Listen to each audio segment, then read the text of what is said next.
Hello everyone, আসসালামু আলাইকুম। তোমরা সবাই কেমন আছো? আশা করি আল্লাহর রহমতে ভালো আছো। আজ তোমাদের মাঝে আরও একটি নতুন ভিডিও নিয়ে চলে আসলাম। আজ আমি মজাদার জাম ভর্তা বানাবো, জাম মাখা বানাবো আর কি। এ তো আমাদের গাছের জাম এগুলো। দেখো কত সুন্দর জাম। চলে আসলাম জাম কুড়াতে। অনেকগুলো জাম পেয়েছি, অনেক সুন্দর দেখতে, খুব লোভনীয় লাগছে জামগুলো। জামগুলো আমি পরিষ্কার করে নিব। জামগুলো ভর্তা বানাতে বানাতে তোমাদের সাথে একটি কথা শেয়ার করি।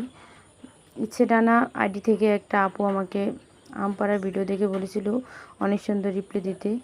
থ্যাংক ইউ আপু, তোমাকে অনেক ধন্যবাদ। এই যে দেখো আমি জাম ভর্তা বানাচ্ছি। লবণ মরিচ দিয়ে জামগুলো মাখিয়ে নিব। দেখতে খুবই লোভনীয় হয়েছে। দেখো কত সুন্দর, দেখে জিভে খেতে ইচ্ছে করছে। আশা করি ভিডিওটি তোমাদের ভালো লাগবে। আজ এই পর্যন্ত, সবাই ভালো থেকো। আল্লাহ হাফেজ, আসসালামু আলাইকুম।